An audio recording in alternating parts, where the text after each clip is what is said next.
Cormac, I got a question for you before we get into the main topic.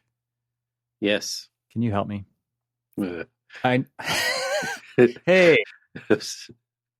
I need sure. I need 500 people, which is a very small number of people who out of the audience of Archispeak, the amazing, you know, genius level audience of this podcast. I need 500 people to go to my company's website and sign up for what we're doing over there. Why? Because I think you would agree. This is why I'm talking to you about this, and this is why everybody's so interested in listening. The Listen. system is broken Uh, in how we select building products. We're architects. It oh my it Lord, you sucks. can't even. I can't even explain to you how much of a struggle my life has been in the past week, where I've actually, thankfully, because of just the way that the national holidays and stuff over there are going right now, our client has been somewhat quiet this week, which means that It's we've had pretty a lot far of. away. I mean, over there it's just not. Well, It's but in many time zones away. And so we've been able to, exactly. So we've been able to actually have a good working week, which is amazing. Just leave me alone. And let me work. Yeah. Okay. But I've been beating the pavement looking for certain products and things like that. So So you know the pain, like the pain. 100% behind you in understanding that pain. Yeah. So what we're doing at Tech is fixing that problem, and not by giving you some freaking product directory that you go search for products, but you actually talk to the people who are behind the products. Why? Because they've got all the experience and wisdom to tell you if it's the right thing or not. And I want to tell you two things. The platform that we built exists, but it is not ready for architects yet. Okay. And so I'm not asking anybody to go like give me any of their information. We actually will never ask people for any information like that. You don't have to subscribe. You just show up and use it and get in contact with a real person who can help you. Right. That's our goal. And the other thing that reason I say it's not ready yet is because the product manufacturers are the ones who need to sign up for this. And the audience of this podcast is not those people. There might be a few of you. If you are, let's talk. Get in touch with me, evan@tech.com, tect.com. If you email me, I'm happy to talk. But if you're an architect, if you're on the design side and you ever think about building products on your projects, like the system sucks. You either just keep using what you've always used, or you end up searching for Google and shopping for shoes, because holy crap, there's so much distraction out there, right? It's just, there's tons and tons of things that get in the way of us actually finding what we need. Sometimes we find what we need and it's still not the right thing. We find that out like 2 weeks later, right? Which is just a huge waste of time. So I want to show the building product manufacturers out there that architects want this to be different. So that's what I'm asking for right now. And that's why I'm asking for you to sign up on our wait list. If you go to tect.com and just click the orange button to join the launch as an architect or any kind of design professional, you could be an interior designer, you could be an engineer, you could be a landscape architect, you could be an architect, you could be a specifier, you could be a senior project architect. I don't like anybody who is a design professional. We made this for you so that you can get in touch with the right person on your terms. And I just want to show manufacturers that there is a demand for this better way of working. And so that's my plea before we jump into the real topic today. Any other things that you want to add to that plea? I mean, wait list. That's the only thing killing me, man. Yeah. Bring it sooner. The thing is if we can't show a lot of manufacturers that we care, then they won't care. Right. And so that's our goal right now. This is the chicken and the egg. That's what we call it, right? Like this is, we want to show them that this matters because we sell time for money. And if I could spend less time looking for products, like you just said, you're hitting the pavement, you're looking for things, and I'm sure you're finding some stuff. Most of it, I'm not finding what I really need. Yeah, because it's hard. Like it's crazy how hard it is, and so we want to change that. So everybody, you could pause the podcast. It'll be here when you get back. go to tect.com and click on an orange button to just add your name to the list of architects who want a better way to work. And that's what we have made. And that's what we are going to deliver to you. So that was it. I wanted to throw that out at the beginning so that I don't forget at the end. And that's it. Yeah, so definitely do, because I mean, as somebody who's been kind of on the peripheries watching this develop, I definitely see the benefit to this platform.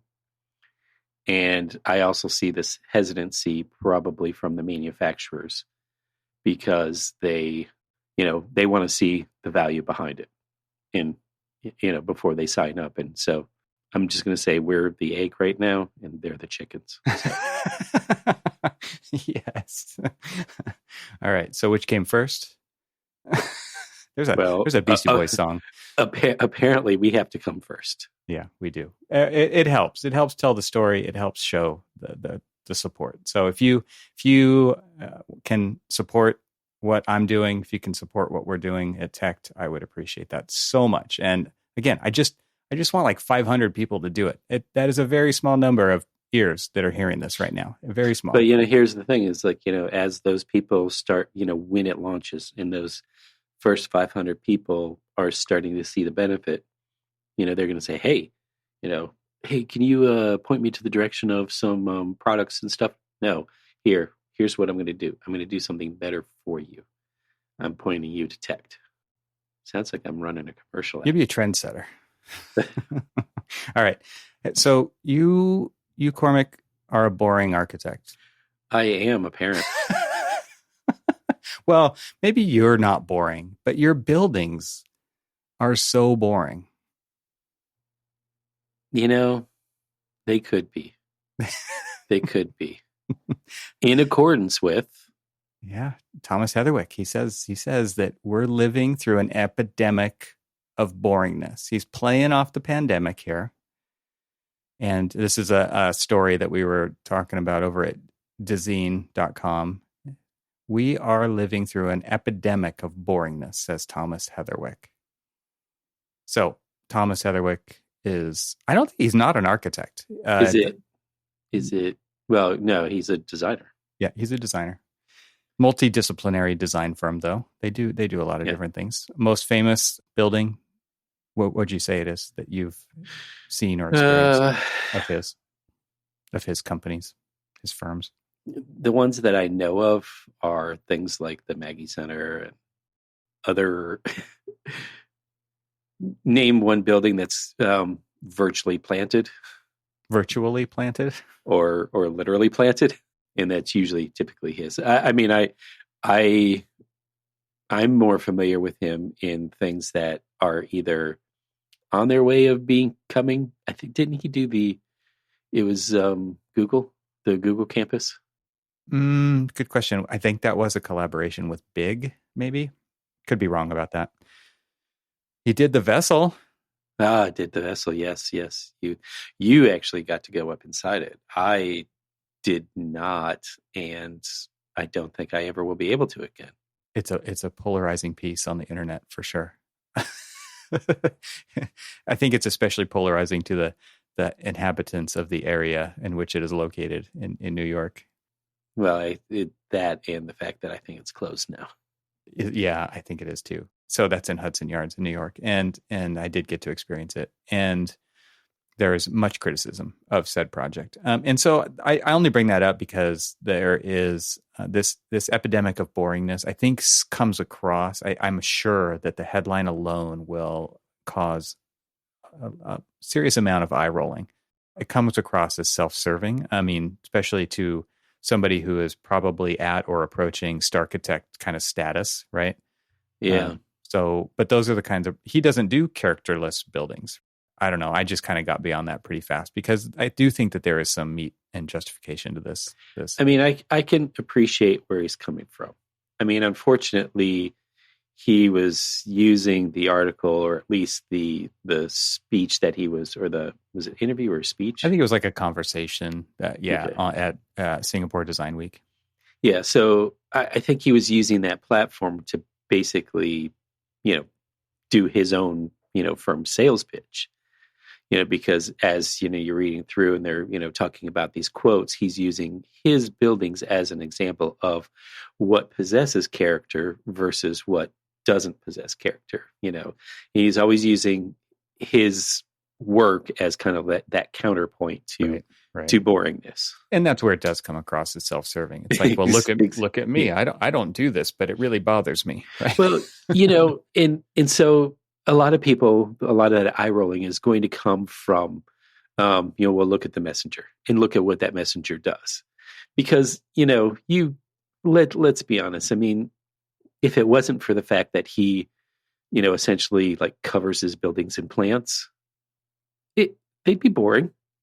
It wouldn't necessarily. Maybe. I mean, I don't know. I mean, I'd really like to.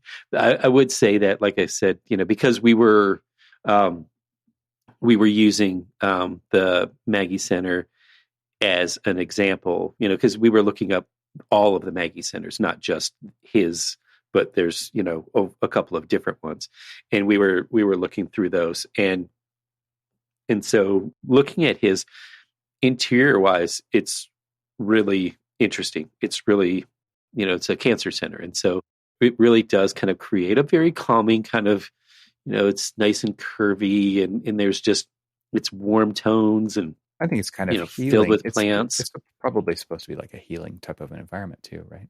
There's a lot of research that backs up that kind of environment especially for cancer patients. Yes. And so I can see that there's definitely a lot of thought and emotion and character built into it. But when you look at the wrappers of some of these, you look at it as just like, okay, well, really, to be quite honest with you, it's not a lot to write home about other than the fact that it's completely covered in plants.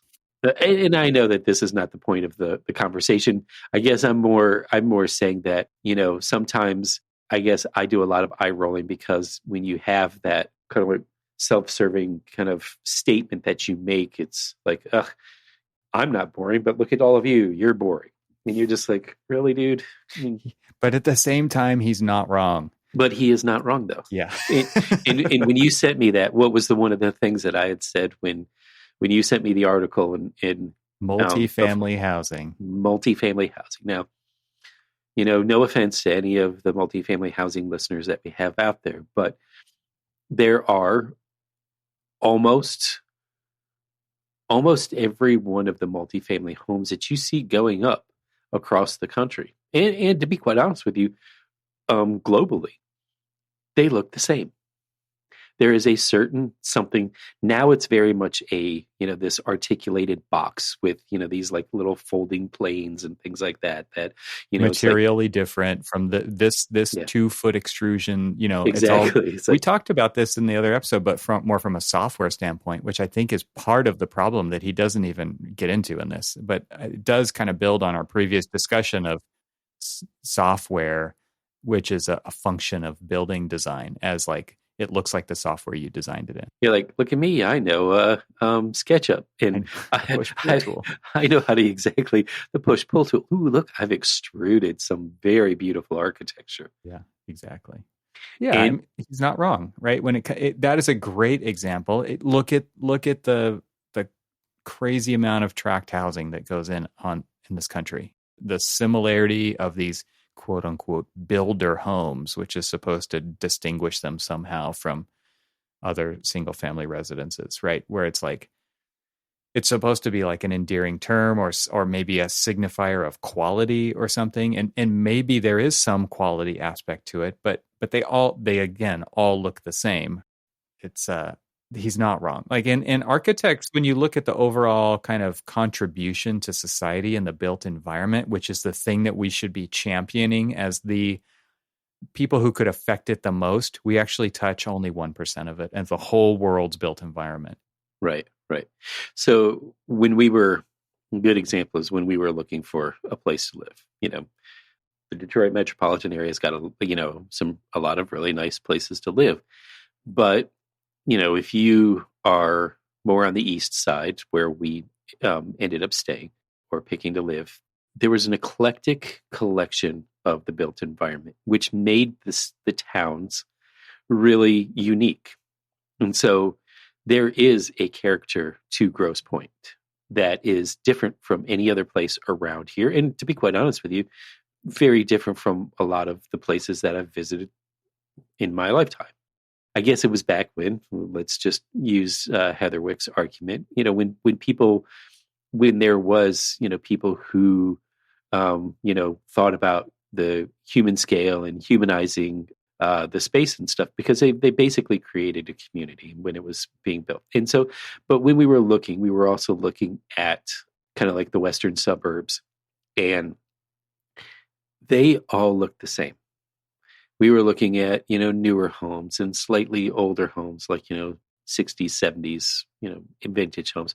And they all started to look the same. When you were building these communities where you had like maybe 4 house plans, and all you did was just rotate them or kind of like mix them up and just lay them out in different orders and stuff like that, it still looks and feels the same. And then when it's void of trees, it makes it feel even more like, God, I really hope I don't get drunk and go into the wrong house. Because It's like going into a parking lot and there's 8 Priuses in a row. And you're like, which one? It's like, oh, I forgot where I parked. Oh, I forgot where I live, because they all look the same. And I get it. I totally agree with him that, things like, this almost like soulless architecture comes from, almost like the bottom dollar.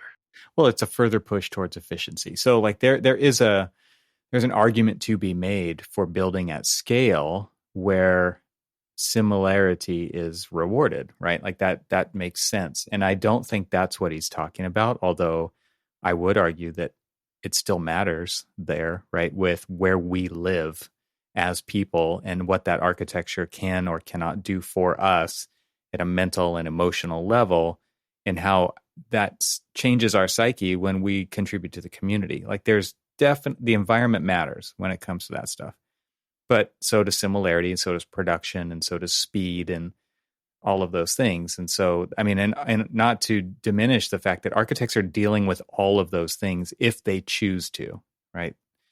And not every architect chooses to.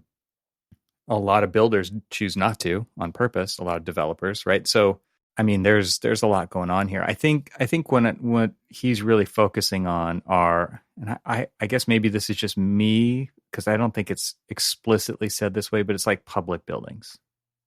Yeah. And the reason I say that is because those are communal by nature, like as far as the use and who's using it. And he's specifically talking about a lack of emotion that these spaces and environments can create for people. Because if they don't do that, they just become background buildings. They are purely functional, and they do diminish the public's value of what architecture is and can do. Because if there's more of that than less of it, then buildings can't do much for people, right? They serve as a function, a machine, right? And I think what he's talking about is another plane above that, which is where these things, like we've talked about this in way past episodes, but like, where's a building that sat you down and made you say, whoa, right? And those buildings do exist, but it is a very small percentage of those. And if you asked that question, it would be very hard pressed to find a modern building that really fits that whoa bill. It's true. And actually, when you were closer to DC, there's quite a bit more of that, because space is saved particularly for those kinds of buildings in those places. As one example, like the mall, right? The DC mall that's what it's for.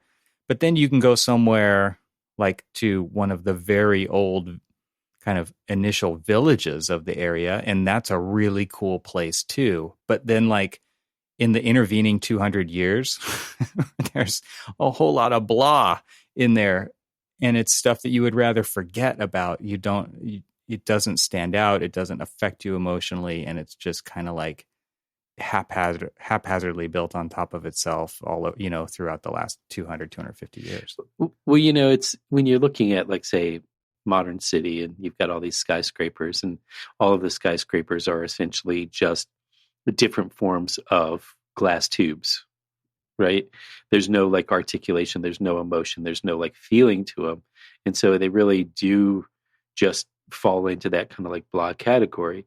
And then you put up a there, it's very hard pressed for me to be impressed with a skyscraper that is like, whoa, this is like amazing. But I will sit down every single time I go to New York City, and a particular building that I go past all the time, like all the time, purposely to go and see it in a variety of different ways. But it just really is something that was well thought out, well planned, well detailed, there's all this emotion and feeling in it. And it is one of those buildings for me that is a whoa, and that's the New York Times building. And, it's a modern building. And it's a modern building. And so there are there are those out there that are more modern buildings, but, I will kind of agree with Heatherwick in this particular case that a lot of times, you've got, you and I were calling them the background buildings, but, even background buildings should have kind of like a dialogue with everything else and not just be kind of like vanilla sitting in the background, right? Yeah. Yeah. I mean, one of his points is actually, he has like 3 kind of qualifiers for emotion. One of them is lifting spirits. The second one is connecting us together, which is what you're, I think, kind of talking about here. And then this humanizing factor, right? Where the scale, warmth, attractiveness, like those kinds of things that bring people in. And like when the old village area I'm talking about visiting you on the East Coast was Ellicott City, right? It's like when you go to the East Coast and you offer to me, do you want to go to I don't know, pick any like downtown area versus Ellicott City? I'm going to pick that one. Why? Because it's got so much character. There's so much texture. There's so much. Is it perfect? No way. But it actually makes it really cool the way that it's not. Exactly. The imperfectness. That's the character. Exactly. Yeah. Or I could have taken you easily to like Tyson's Corner, which, just south of, basically about the same distance from where I used to live to Ellicott City. If I went south into Virginia and took you there, you would see a more modern, the modern village. And the problem is that modern village is made up of a lot of like, mid-rise buildings that all essentially feel the same. The spaces created are pretty generic. They're not, there are a few standouts in there, and I'm not going to, like diss all of them and say, that all of the buildings are horrible. And it's not, but it's few and far between. But it doesn't like, so it doesn't like mesh the community. It doesn't like it's just like a bunch of like little pieces set up that literally could be anywhere. Yeah. Yeah, it is. The context kind of doesn't matter for most of that, right? It actually could be anywhere. It's not of the place. If you think about like, so one of his quotes was, we all need places that trigger a response. The problem is that sometimes even the avant-garde trigger a response that's far more negative than positive. You look at some of these places that he would probably consider as, connecting with nature and has this emotion to it and all this other stuff.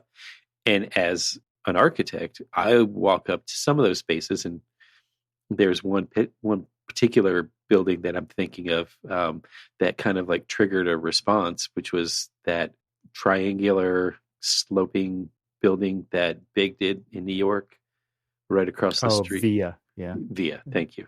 I was blanking on the name of it, and I'm looking at it and I'm looking at, okay, you tried something interesting. It's going to be a mess, and it will be one of those 40-year buildings. It's not going to be a 1,000-year building, because you just look at it and you're like, okay, you're trying something. I get it. But it's such a maintenance nightmare. They are not going to put up with that much longer. There are a lot of issues that underlie the possibility of a 1,000-year building. And I don't think that we should take that so literally, as more as the point of it being architects should be thinking way longer term.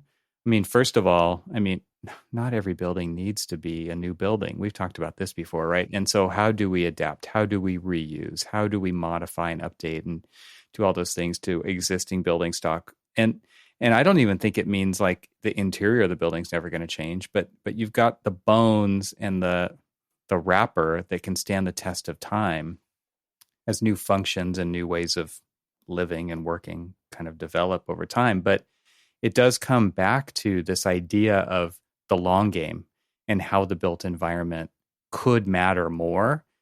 And then I want to balance that with like clients don't want to pay for buildings that are going to last 1,000 years now.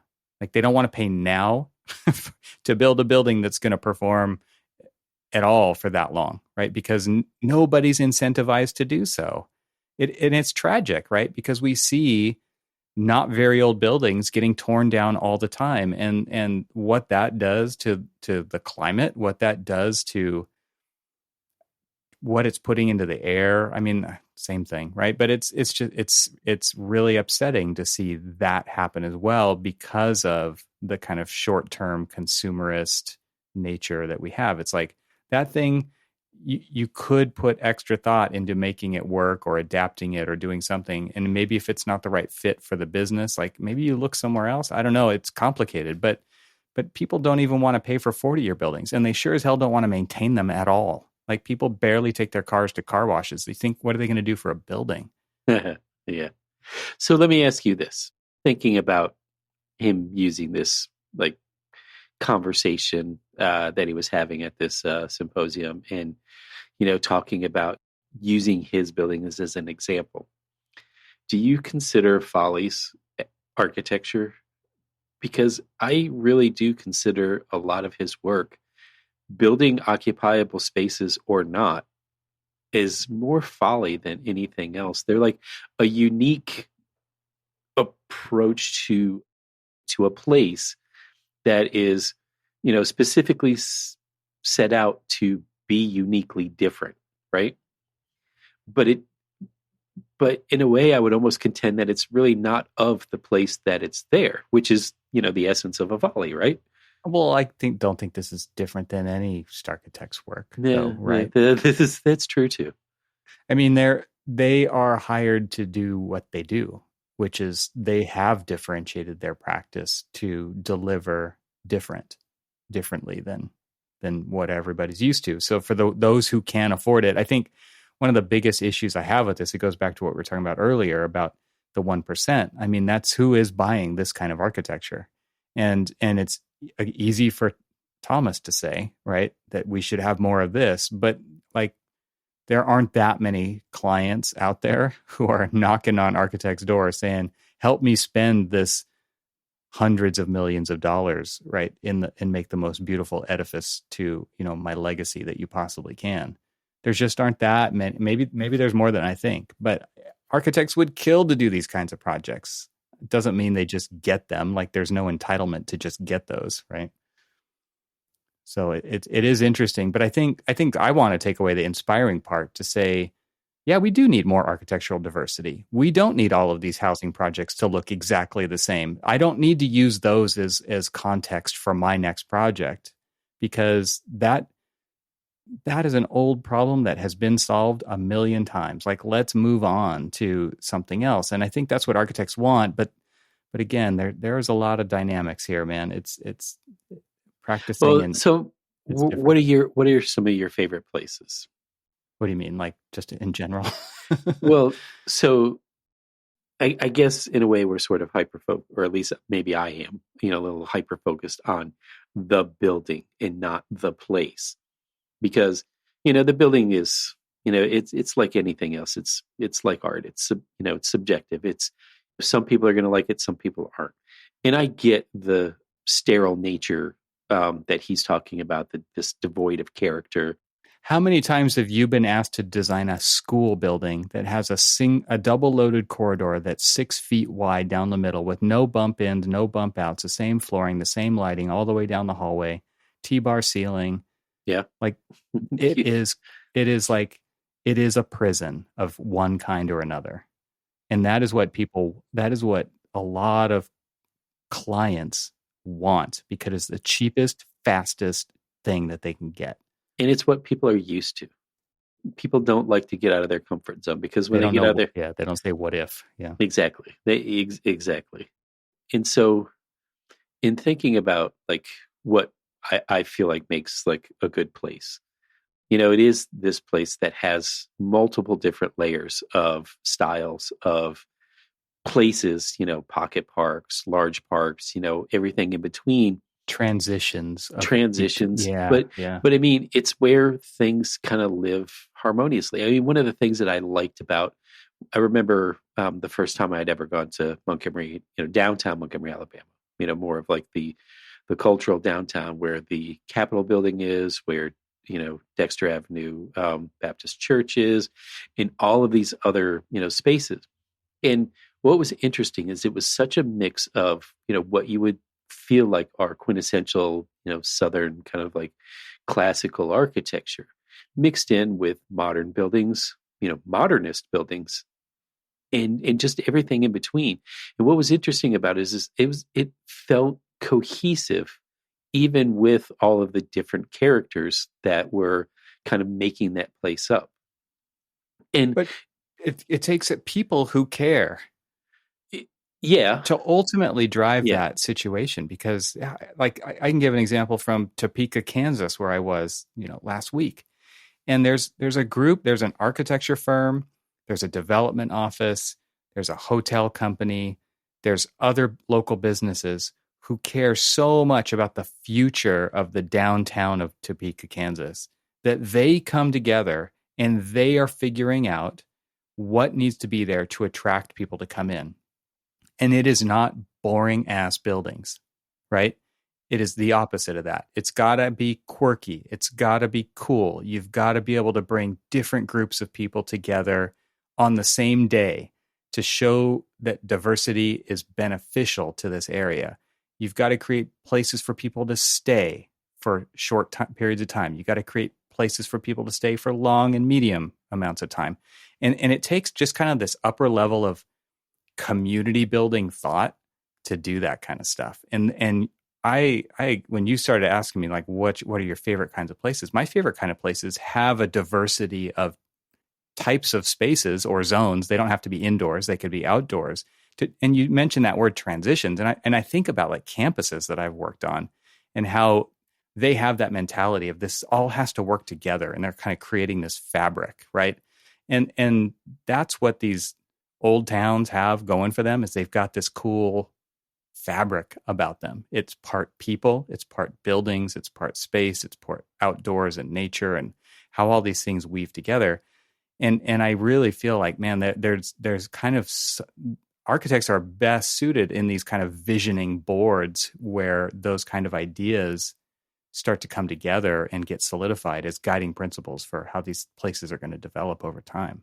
Because it is a long, long process. Yeah. And a lot of times when you're talking about like the placemaking, people have like their, I don't know, 20-year, 30-year vision of things. Yeah, the master plan. Yeah. And then we revisit it, but then it never, it either never becomes what it is, or ideas change and things change and people change. Yeah. People change and you see the ups and downs of like an economy that kind of like, I think honestly, some of my favorite places are places that suffered. Sorry, it's a weird way to put it, but during like, say like the, downtown revitalization of like the late 60s, 70s, where they were either tearing down or recladding older buildings to look like new buildings, look like fresh modern buildings and stuff. And it basically stripped the character out. And so I am totally, with him in this argument that it basically became Anytown, USA. And some of my favorite places are those places that couldn't afford to do that. The city of Baltimore, the city of Detroit. I mean, unfortunately, they were, hit with basically a poverty cycle that they couldn't afford to tear things down. And then ultimately, when things started to come back, and slowly but surely, things are coming back in Detroit, and the same is in Baltimore. Those old buildings are still there, but then they're also building new buildings around them, and it's starting to show it's becoming of a place of its time, but it's also paying an homage to history, and it's still got those thresholds. It's those the interweaving between the fabric of time and space, and I totally just ripped that off. Exactly. But I mean, good job. I try. But I mean, it's like those are the places that you want to be in because they offer such a visual diversity. As much as we're talking about this emotional place, I think some of the emotional places are tied to what does it look like, because then that harkens different emotions like history and things like that, and other emotions. And so those are the places to me that really kind of stand out, because if you look at DC itself, it is so interwoven with so many different characteristics and styles architecturally. But if you look immediately across the river into Crystal City, Virginia, which is the modern city that DC couldn't be because of height limitations and things like that, there's almost no real character there. It's just all glass towers, and they all look the same. And you've got wide boulevards, design guidelines. Exactly. You've got you've got wide boulevards that are all focused towards the car, and you've got big parking lots and big parking garages and things like that. And so it really is about modern living, but not modern living. Yeah, right. The conveniences of modern living is to make you as impotent as possible. Exactly. So, yeah, I mean, you look at New York City downtown, and it's incredible, right? What's going on there, what has gone on there, building this city, how it's evolved over time. And you look at a city on the West Coast like Irvine, which is like one of the last, quote unquote, great planned cities, like not an accidental city. Irvine Company like planned this thing, and they built it, and that's incredible. But holy crap, is it sterile? And who wants to base their cities on that? Like everyone, like the Middle East wants to base their buildings off it. Because it's this homage to Santa Barbara architecture and this kind of classic Spanish stuff, arches and red tile roofs. And I worked on a project in the Middle East that they're like, we want it to be like Irvine. They hired the Irvine Company to do it. Like, it's incredible, right? And those two things are not the same at all. I would way rather, but I don't necessarily think that the general public would agree with me on this. I would way rather be in New York City than in Irvine. Because of the character, because of the variation, because of all that stuff, and because of the people who live there and are attracted to that. Like, it's got culture. It's got way more culture than Irvine does. Yeah. It's really interesting. Philly, same way. You just kind of go up and down the cities of the East Coast. No knock on California, but I mean, it's both modern and old.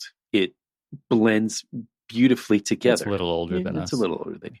Yeah. But well, I think about like the things that you and I like, which again kind of makes us outcast weirdos, which is when we travel, what are the things we like to see besides like just, great architecture?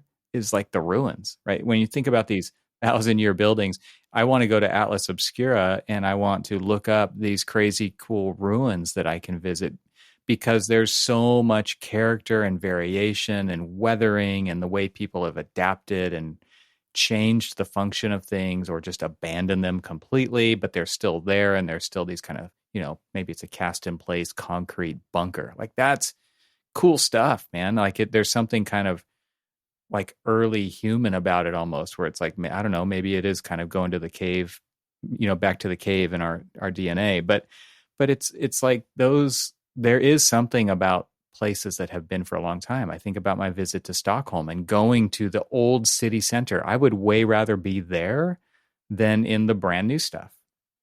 And I'm a modernist architect. Like, I love great design. I love new stuff, but I also love the character of this old stuff. And I get why most people like that too.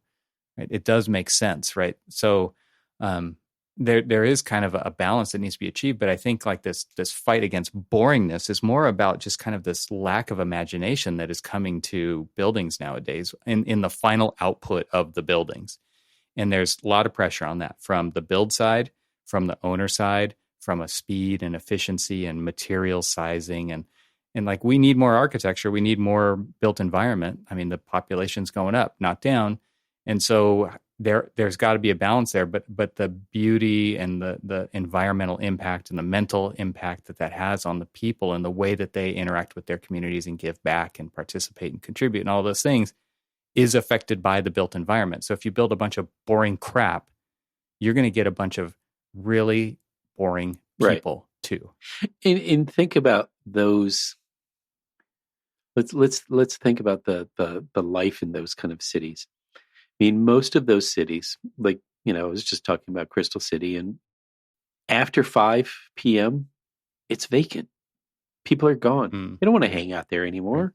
They want to go. Yeah, there's no reason to. It's not the High Line, man. Hey, I'm gonna go head down to Ellicott City, or I'm gonna go across the river to DC, or I'm gonna go or downtown Atlanta. And exactly. I'm going to leave the sterility of the place that I was to go to a place that just is rich and diverse and is, just got character to it. And that's where people really want to like hang out. And that's typically where you see everybody hanging out, Yeah.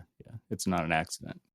Yeah. So here's to the vision and the inspiration of architects all over to bring that spark and that kind of, I don't know, that it's got to come from somewhere, and it's probably not going to come from your clients, and it's probably not going to come from the developers, and it's probably not going to come from the city council, and it's probably not going to come from the risk management department, right? But it's not going to come from maintenance. It's not going to come from any of those places. So the passion and the value of those things has to be like nurtured and communicated, and the champions of that have to be architects. So that's to me where this article really has to land and hopefully inspire people, just so that they're not armchair quarterbacking this and saying, yeah, cool for you, Thomas, like obvious, but like really just take it on and as a mission to make better built environments. That is what we need, because we need machines thinking of buildings and the built environment as machines to bring people together, because man, we are farther and farther apart every single day.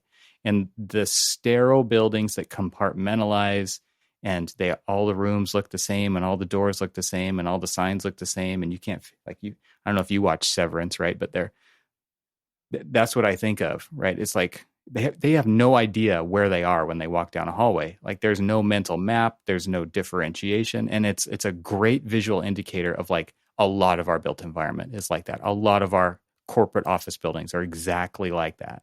A lot of our homes are exactly like that. And that is an indictment on the built environment, that kind of stuff. How bad it can actually be. Yeah. So, and this is sort of a side thought, and this is more of, his kind of is talking about, we need to do more 1,000-year buildings, and maybe not necessarily where we're, like doing 1,000-year buildings. And I don't know, the way that we build is a lot different. And so, it's almost like the conversation between a internal combustion and an electric engine, whereas you've got like all these moving parts versus like very few moving parts, and which one's better, and that different conversation. But I was thinking about this when I read it, and this is kind of a divergence from what we were just talking about in a way. But I've spent a lot of my career, almost like got a huge portion of my career doing adaptive reuse, because it was almost I used to jokingly call myself as the Mikey of the architecture firms that I work for. It's just like, give it to Cormac. Cormac likes it. I don't want it. You do it. I don't want it. You do it. Hey, give it to Cormac. He'll do it. And I'm like, all right, I'll do it. And when I look at those, I actually appreciate and enjoy the final product. In most cases, there's a few that I'm like, oof, dude, you had a lot to learn. And you could have done so much better. It's just like, I would have loved to have done this project now because of what I know now. but we're always going to be that. But of all of the projects that I've done, the ones that I appreciate the most are is the ones that pushed the creativity in me to be able to, attack these buildings and breathe new life into them, but still either paying homage to where they were, where they came from, but also, where they're going and where they could continue to go beyond me. And those were the ones that I really enjoyed the most. And I think about like my catalog of work that I've done, with all the different firms that I've worked for, and those are the ones that I go back to, and I'm very excited to show people those buildings because it's something that they know and they can connect to when they're looking at it. Because when they look at it, oh, you did a glass building, okay, I've seen a glass building over there too, and kind of looks the same. It's the It transformation though, is. right? It Like is. it's the people who know what it was and now what it is. And it makes the biggest impact, especially for those people, because they could have never imagined what it becomes. And that is impactful to their life. And that shows them the value that architects bring and that quality projects bring to their communities. That to me is my favorite part of it as well. It's like took this shoebox of a building and turned it into a library that we popped the ceilings, we let natural light in, we got rid of the T-bar and the grid of fluorescent tubes, and we put in these amazing pendants, and we did graphic signage and color and wayfinding and all these things. And it's like, how did you go from that old hag of a space to this amazing thing? And it's in the same footprint. And like that kind of thing is transformative for a community and for the people involved and for everybody. I mean, that is the coolest type of thing to do, to When be a people part were of. like, "Oh man, I remember how oppressive this space was," and it's just amazing how much you've been able to like flood it with light, and make it feel modern, but still feel like this traditional old building. It's just like, how did you breathe life into this 115-year-old space? And I'm just like, I mean, those are the ones that I'm just like, I really enjoyed those kind of projects. And so You're like, when you were a kid, did you take apart the radios and put them back together? That's what we did with this building. exactly, it's exactly. And those are in a way, that's what I feel like could be another kind of like side tangent response to, Heatherwick's, kind of like call for character, is that not all the time do you have to like level an old building and, pop up a new glass box to, be able to suit the needs of the community. Maybe the community wants to, maybe they weren't sure what they wanted, but to say, because I remember standing outside the elementary school in Annapolis, Maryland, where it just finished the renovation in addition to this of it was 118 and 115 at the time, and now it's actually older. But there was the two buildings that were on the site, and then we connected them together, and then completely renovated them and updated the old part, and added new stuff on there, but tried to like harmonize between two completely uniquely different buildings. And was standing outside, just like leaning up against the historic stone wall that was right outside the project, and somebody walked by and just said, it's just amazing how they just breathed new life into the project, or they didn't say project, they said breathe new life into that old building. And it was just like, okay, this is what I was going for. But they're walking past it and they're like, it's still got the same characters what it was, but now it's new again. It's that old building that's now new. And those were the things that I think that it isn't necessarily probably what he's got in mind when he's talking about, this building of character. But I think that, this intermixing, because you and I kind of went on a tangent of more of like placemaking rather than like big placemaking idea notion rather than small placemaking as in like an individual building. And I think that, like all to applaud to all of the architects out there that are doing like adaptive reuse and doing the most amazingly creative things with things that we know of. And it doesn't strip the place that the building is in of its character. It's just adding more character to it. It's almost like, adding a couple of scars, but those scars are kind of like, hey, that's kind of a cool scar. It is kind of surgical in that way, right? I mean, it kind of takes that amount of care to do that. I mean, I really feel like, some of my more favorite ones, and I don't, like when I'm doing them, I don't really feel that. Sometimes it's like, oh my God, I can't believe that you got to go through this project.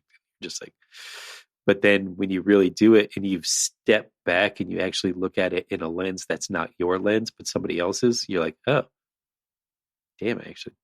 It could be enlightening. It could also, put the nail in the coffin. Either that or, having a building, it's just like, it just looks like a big chicken coop. Not saying that was ever said about one of my buildings. But it was. Big chicken. Nice. Oh, well, everybody check out the article. Tell us what you think, because there's so many ways you could interpret this and take this conversation. But this is the kind of conversation that architects should be leading, I think, and on all different levels. I mean, in the office, out of the office, with the clients, in the city councils, with the friends at the coffee shop, everywhere, because this is the kind of stuff this is where we can make a huge impact. So read the article. Tell us what you think. Hit us up on Twitter or leave a comment on the podcast episode page, which will be on archispeakpodcast.com. Thanks for listening. This show is part of the Gable Media Podcast Network. See all the shows at gablemedia.com.